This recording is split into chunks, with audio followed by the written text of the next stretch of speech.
So off my second call, Teddy's down for a nap. I ate some lunch, but I love you guys so much, and I hope you have a good day. Is it possible that one of TikTok's most adored family influencers, known for her soft-spoken voice, pastel decor, and Jesus quotes, might be hiding something big? What is that? Eye drops. I like that eye drops. Brady's most recent Costco purchase for Trigg. Could it be that her 3-year-old son drowned under her husband's watch, and instead of demanding justice, she's been fighting to seal the entire investigation? No transparency. No accountability. Just silence. Why? Why is Emilie Kiser, the same woman who documented her children's every step, every smile, every Target haul, now battling in court to make sure the world never sees what really happened to her son Trigg? What's in the 911 call she doesn't want you to hear? What did her husband really tell the police in that interview? Why did Chandler police recommend felony child abuse charges? And why were they dropped without a single court date? Was this a tragic accident, or is there more to the story? There was usually a protective cover on that pool, with guards for pets too. So what happened on that day? Why was the pool cover removed? Is something amiss? The police believe that her husband should be criminally charged. Why is everyone suppressing this fact? Does the life of the boy who just died be thrown under the carpet on the altar of social media fame?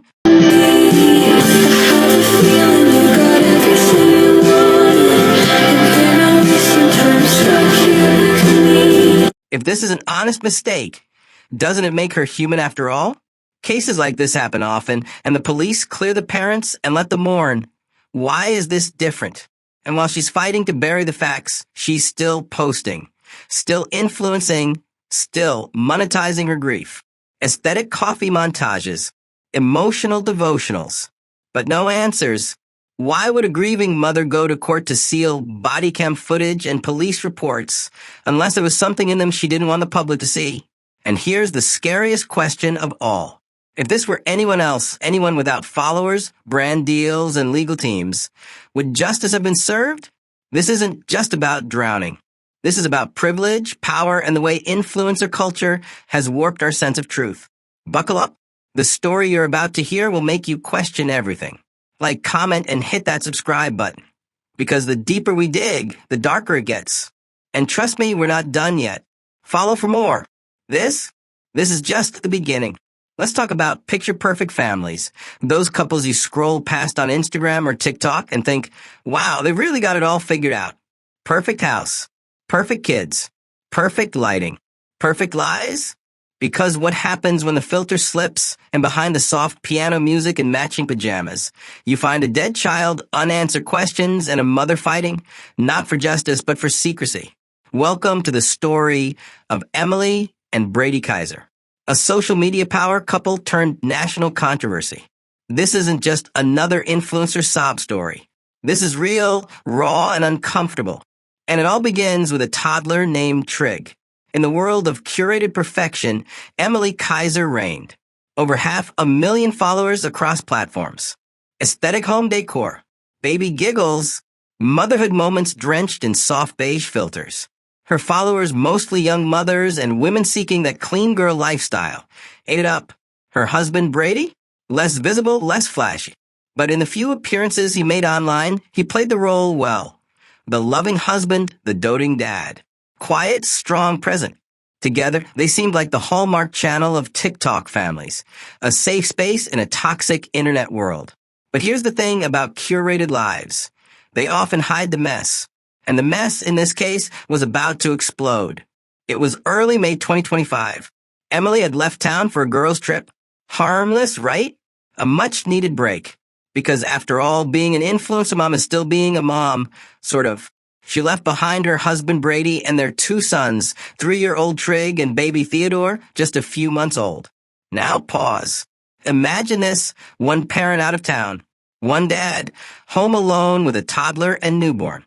No nanny, no assistant, just dad, in charge. And just days later, May 12th, everything changed. 7 p.m. emergency services are called to the Kiser home in Chandler, Arizona. A drowning. Backyard pool. Trigg, unconscious. CPR. Hospital. Machines. Tubes. Panic. Brady told investigators he lost sight of Trigg for 3 to 5 minutes. That's it. Just minutes. He was tending to baby Theodore, and suddenly Trigg was gone. Gone into the backyard. Gone into the pool. Gone under. Let that sit. Because what seems like a tragic accident, an all-too-common parenting nightmare, would soon spiral into one of the most controversial influencer stories of the year. Trigg was placed on life support at Phoenix Children's Hospital. For 6 days, his condition didn't improve. On May 18th, 2025, Emilie posted what can only be described as a gut-wrenching goodbye. Thousands of comments flooded her page. Grief, prayer hands, sending love. The perfect influencer image had shattered, and now came a wave of internet sympathy. But sympathy, as we all know, doesn't last long on the internet. Because just beneath the surface, people started asking questions. Why was Brady alone with 2 young kids and no help? Why did it take 3 to 5 minutes for him to notice his son was missing? Why did this happen in a gated backyard pool in a luxury home? And then where was the footage? The police body cam? The 911 call? The report? Crickets. Here's where it gets really messy. Because while followers mourned and influencers posted tributes, Emilie and Brady Kiser were already doing something most grieving parents don't. Trying to seal the case files. Yep. Just 2 weeks after Trigg's death, Emilie filed a lawsuit in Maricopa County Court to block the public and the press from seeing anything. The 911 call, the police footage, the interviews, all of it. The reason? She said it was to protect her family from online harassment, deepfakes, AI recreations of Trigg's death. And listen, that concern is valid. The internet is vile. But to critics, and they came fast, it looked like something else, a cover-up. This wasn't about mourning anymore. It was about control.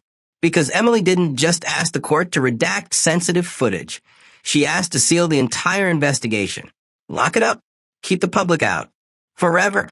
It was a move that shocked even legal analysts. Rare. Aggressive. Calculated. Especially when you consider this, at the time she filed the suit, the Chandler police were still investigating the incident. No one had been cleared. No one had been charged.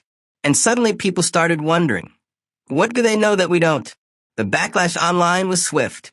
Some called it a grieving mother's right to privacy. Others? They weren't so forgiving. Threads, Reddit posts, TikTok exposés, and worst of all for the Kisers, questions from the press. But through it all, Emilie kept posting. Quietly, soft photos, faith-based captions, motherhood musings. The brand carried on, even after her son was gone. And Brady? Silent. No apology. No explanation. Just a man in the background, whose 3-minute lapse in attention cost his son his life. So here's the truth. In the influencer economy, grief and tragedy don't happen in private.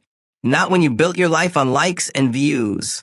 And while the public waited for answers, the Kisers fought to keep the doors closed. No footage, no reports, no accountability, yet. What really happened on May 12th in the Kiser backyard? Was it a tragic accident? A moment of human error? Or something far more negligent? We don't know yet. But we do know this. A child is dead, and a family once built on public adoration is now hiding behind the courts. And that is just the beginning. This wasn't just a tragic accident.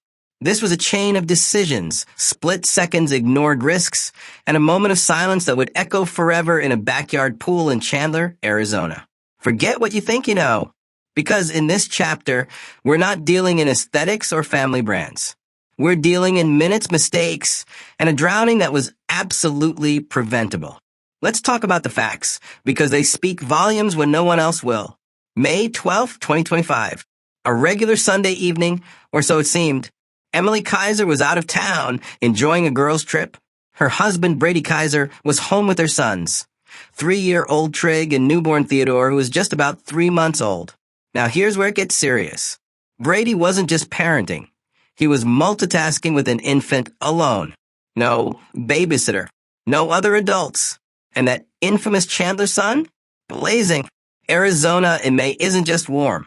It's deadly hot. The Kiser house had a pool. A fully accessible backyard pool. And Trigg, barely potty trained, had the run of the house while Dad was juggling diapers. And somehow, Brady lost track of his 3-year-old son for 3 to 5 minutes. That's what he told the police. Let's be crystal clear. 3 to 5 minutes doesn't sound like a long time until a toddler finds water. A child can drown in less than 30 seconds. But this wasn't just any toddler. This was Trigg Kiser, the heart of Emilie's online persona, the smiling face on her story highlights, the baby in matching swimsuits and Easter photos. And now, face down, in the backyard pool, unresponsive, at 7:02 p.m., Brady called 911. The dispatcher's voice was calm. His wasn't. First responders arrived fast, within minutes. But what they found was every parent's nightmare. A lifeless 3-year-old boy, soaking wet, not breathing. Paramedics performed CPR on scene. Neighbors watched in horror. Sirens, chaos, adrenaline. Trigg was rushed to Phoenix Children's Hospital, still unresponsive. He was placed on a ventilator. Sedated. Machines were breathing for him. His body wasn't fighting. His brain? Silently shutting down. And here's the detail that should chill everyone. He'd been underwater long enough to lose all brain function. Now ask yourself this. How does a healthy toddler in a home with 2 living parents and a controlled backyard end up dead in a pool? Brady said he turned his back to tend to the baby. And just like that, Trigg vanished. But was the pool gated? Was the back door locked? Was there a pool alarm? According to the police investigation, no. The back door was not properly secured. The pool was accessible. The safety features? Missing or disabled. This wasn't a freak accident. This was avoidable. But instead of focusing on that, what did the Kisers do? They turned inward, went silent. Emilie flew back into town. There were no interviews, no accountability, just a brief social media post cloaked in scripture and grief. And then radio silence. Behind the scenes, authorities were investigating. They questioned Brady. They reviewed the scene. They gathered surveillance from neighbors, pulled digital evidence, and began piecing together the timeline. And what did they find? That Brady had every opportunity to prevent this. And he didn't. The timeline is damning. Approximate 6:55 p.m. Brady notices Trigg is missing. Begins looking. Approximate 7 p.m. Finds Trigg in the backyard pool. Unresponsive. 7:02 p.m. Dials 911. From there, it's a straight line to tragedy. Trigg remained in a coma-like state for 6 full days. On May 18th, Emilie and Brady made the impossible decision to take him off life support. The little boy with a cheeky grin and viral giggles was gone. But here's what's worse. There was no press conference, no public statement of responsibility, no tearful plea for awareness or pool safety. There was just silence. Compare this to other child deaths. When parents lose a child to preventable danger, drowning, hot cars, choking, they often go public. They become advocates. They speak out. They warn others. But the Kisers? They lawyered up fast. Within 2 weeks of Trigg's death, Emilie filed a motion to seal the records of the investigation. Why? What didn't they want the public to see? The full 911 call? Brady's interview with detectives? Bodycam footage from first responders? Why lock it down unless it's going to raise even more questions? And here's a brutal fact the media rarely highlights. Chandler police investigated this for nearly 2 months. And in July, they recommended charges. Yes, you heard that right. Police formally recommended Brady be charged with Class 4 felony child abuse, citing negligence. Not murder, not intent, but criminal negligence. Because under Arizona law, if your carelessness results in the death of a child under your supervision, that's a felony. So what happened? The answer is chillingly predictable: nothing. On July 25th, the Maricopa County Attorney's Office declined to file charges. Their reasoning? They couldn't prove Brady's actions were criminally negligent beyond a reasonable doubt. Translation? Yes, it was careless. Yes, it was tragic. But we can't win this case in court. And just like that, the door closed. No trial. No arrest. No accountability. Trigg was dead, and legally, no one was to blame. This was the day everything changed, not just for the Kisers, but for everyone watching. It was the day a little boy died in a wealthy suburban home. The day silence replaced transparency. the day grief became a legal strategy, and the day an entire community began whispering, are they really telling us the whole story?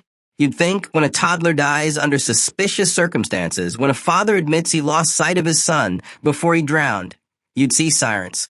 Headlines, handcuffs, but not in Chandler, Arizona. Not when the father is Brady Kiser. Not when the mother is internet royalty Emilie Kiser. Because what followed Trigg Kiser's death wasn't justice.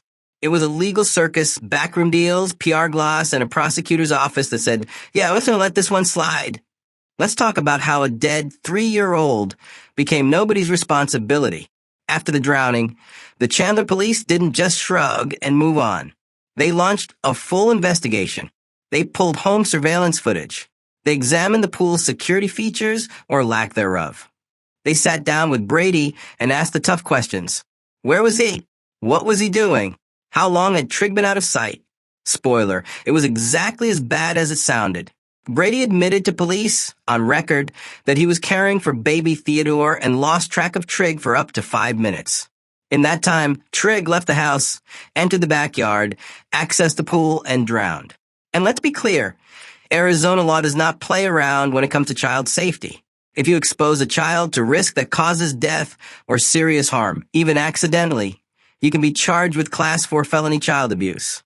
And on July 15th, 2025, that's exactly what Chandler police recommended. The full report went to the Maricopa County Attorney's Office, and it wasn't vague. It stated that Brady's actions, or more accurately his inactions, met the legal standard for criminal negligence. So then the real question became, would the prosecutor have the spine to charge him? Enter County Attorney Rachel Mitchell. Yes, that Rachel Mitchell, the one who rose to national attention during the Brett Kavanaugh hearings. She's known for being conservative, by the book, and tough on child endangerment. So this should have been open and shut, right? Child drowned. Police recommend charges. Let's go to court. But instead, Mitchell said no charges, no trial, nothing. Her office released a statement on July 25th saying they declined to prosecute because they couldn't prove gross negligence beyond a reasonable doubt. Now pause. Let's translate that legalese into real talk. They didn't say Brady wasn't negligent. They didn't say he did everything right. They said, well, we probably can't win in court, so we're just not going to try. Let that sink in. Because if Brady's last name wasn't Kiser, if this wasn't tied to a TikTok famous family, would that same prosecutor have turned her back on the case? Would any regular father have walked away from that level of negligence without even a misdemeanor? You already know the answer. This wasn't just a legal decision. It was a PR move, a move to avoid a trial that would have dragged Emilie's brand into a courtroom, a move that would have aired body cam footage, Brady's full police interview, and every unanswered question about Trigg's final minutes. So instead, the county attorney played it safe, quiet. They knew public outrage was coming. So they tried to cushion the blow with soft language. We do not believe the evidence supports a reasonable likelihood of conviction. But guess what? The public wasn't buying it. The internet exploded. Comment sections lit up. TikTok sleuths began pulling records, analyzing court motions, finding inconsistencies. People wanted to know, why was the investigation kept under such tight wraps? Why did the family push so hard to seal the documents? And why, if the police believed Brady was at fault, did the prosecutor let it go? This wasn't justice, it was damage control. And all while Trigg's name was trending not for his memory, but for what the adults around him refused to explain. Let's get brutally honest. If this was any other family, any working class dad, any mom without 600K followers, charges would have been filed. Period. The case would have gone to court. The jury would have seen the report. A judge would have ruled on whether leaving a toddler unsupervised next to a pool was criminally negligent. But instead, we got a prosecutor playing favorites, a father escaping consequences, and a mother filing lawsuits to block the truth from reaching the public. That's not justice. That's influence over accountability. And here's the real scandal. This wasn't just about one dead child. It became a test case for what happens when influencers enter the justice system. Because once it became clear that Brady wouldn't be charged, Emilie didn't stop at protecting her husband. She tried to bury the entire case. She filed a civil suit in May 2025 to seal the body cam footage, the incident reports, and any documents that detailed what really happened. Why? Because she feared AI-generated videos, memes, TikTok dramatizations. And again, on the surface, maybe that sounds reasonable. But scratch deeper? It's a campaign to sanitize the narrative, to make sure the world only sees what the Kisers allow them to see. You want to talk about controlling the narrative? Here's the tea. Emilie filed before the investigation had even concluded. She cited trauma, harassment, and potential exploitation. But she also explicitly asked the court to keep Brady's own statements out of public view. That's not about trauma. That's about liability. That's about shielding a father who admitted he lost his son while tending to another and didn't have a single pool barrier in place. So here we are. Police said this is a crime. Prosecutor said this is too risky. And the family said this is nobody's business. All while the public keeps asking the one question nobody in power wants to answer. Why does a dead toddler get less justice than a TikTok feed? Trigg Kiser is dead. No one is behind bars. No one is being held accountable. And no one, not a single person, has stood in front of camera and answered the question. What happened? But here's the twist. The real battle didn't end with Trigg's death. It didn't end with the police investigation. It didn't even end with prosecutors refusing to press charges. No. The real war, the ugly, desperate, tone-deaf war, is the one the Kiser family waged against the truth. This is the part of the story where silence gets weaponized, where legal teams become spin doctors, and where the line between privacy and cover-up blurs in front of everyone's eyes. Let's talk about how Emilie Kiser tried to seal the entire narrative in a vault, and why it backfired. On May 27, 2025, just days after burying her son, Emilie Kiser walked into Maricopa County Court not to demand justice, not to advocate for pool safety, not to raise awareness about child neglect.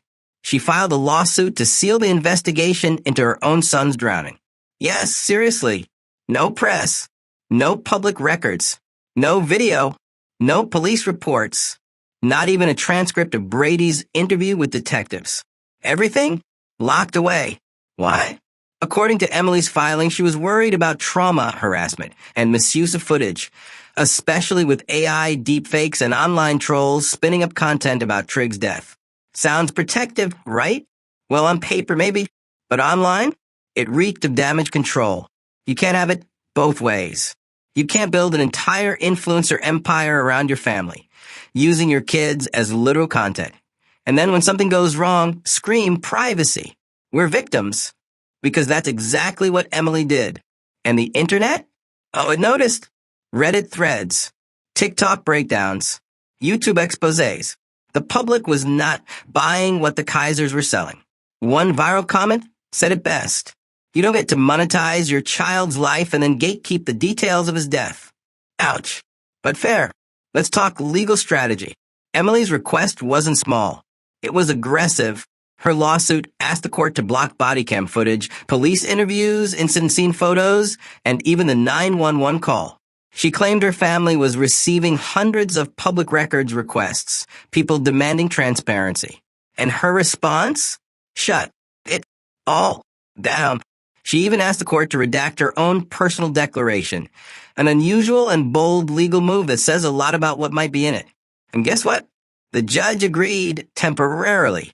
As of June 3rd, 2025, parts of the investigation were officially hidden from public view. So let's get this straight. A child dies. The father's parenting is called into question. Police recommend criminal charges. Prosecutors decline. And then the mother, a public figure, goes to court to make sure no one ever sees the details? That doesn't scream we're grieving. That screams we're hiding something. And whether that's true or not, doesn't matter. Because the optics? Horrific. Here's where it gets spicy. As the Kisers fought to silence the story, the public started digging deeper. Internet sleuths uncovered city code violations related to pool fencing. They dissected timeline inconsistencies in Brady's statement. They even began tracking influencer partnerships that continued rolling out on Emilie's page after Trigg's death. Branded content, affiliate links, and sponsored posts tucked between Bible quotes and grief. Let that sink in. While fighting to keep the investigation sealed, Emilie was still posting, still earning, still curating, and people noticed. Now let's talk hypocrisy.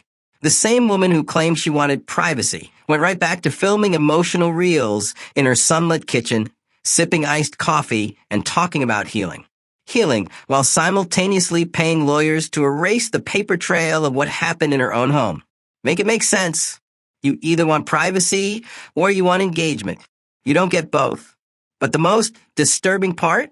The silence from Brady. Not one video, not one post, not one word of accountability. This is a man who, by his own admission, was the only adult present when Trigg drowned. And yet he disappears from the narrative completely.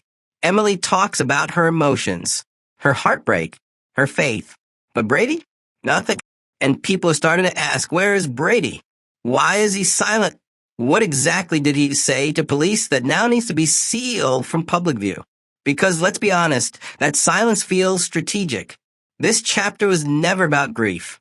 It was about control, controlling the narrative, controlling the visuals, controlling what the public can and can't see. And when people lose a child, most demand justice. The Kisers demanded privacy from the same audience that paid for their lifestyle, the same people who watched Trigg grow up on camera. And now that he's gone, the doors are closed, the files are sealed, the narrative is curated, and the questions still unanswered. Trigg Kiser didn't get a trial, didn't get a voice, didn't get the same platform as parents used to document his every birthday, every milestone, every viral laugh. And maybe we'll never see the police interviews. Maybe the 911 call will stay sealed forever. But one thing's for sure, the story isn't over. Because truth doesn't stay buried, and neither do secrets.